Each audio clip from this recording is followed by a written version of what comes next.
At 10, a surprise move tonight in the Caddo Parish School Board search for a new superintendent. 6 candidates for the job made it through the first round and were chosen to be interviewed by the board. But in the end, the board had a different idea.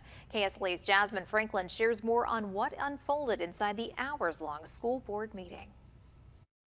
You had 5 of those candidates with qualifications. They've worked as superintendents. They've served in the area where they needed to serve, only to find out that you were going to give a person in-house that position. Why did you spend our taxpayer dollars? People at tonight's Caddo Parish School Board meeting got the chance to learn more about the 6 candidates vying for the superintendent position.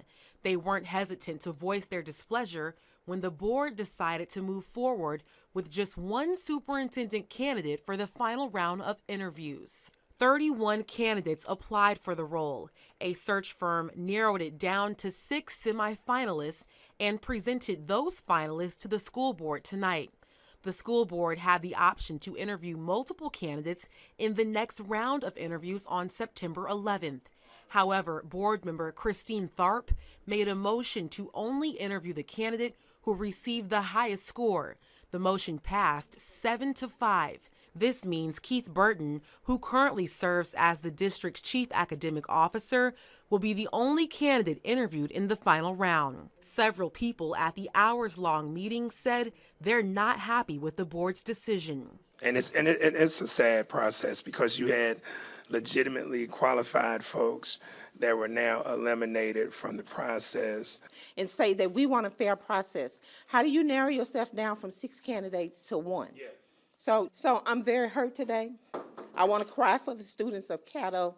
We have to do better. We have to do better. The decision comes after more than 700 community surveys and stakeholder meetings compiled to help narrow down the selection. Burton has more than 3 decades of experience working in the education field, from teacher to chief academic officer. This would be his first time serving in the role as superintendent. We need to make sure that we hire somebody who is qualified, somebody who is ready, somebody who loves our children, and somebody that's not going to come in here for 2 years and they're going to turn around and they're going to go right back out of here. Burton will be interviewed by the board on September 11th. Many in the audience plan to protest against this decision. And as citizens, we should be outraged. We should be marching on the school board to demand that they add other candidates to this process. You had several overqualified candidates that were not given a consideration. In Caddo Parish, Jasmine Franklin, KSLA News 12.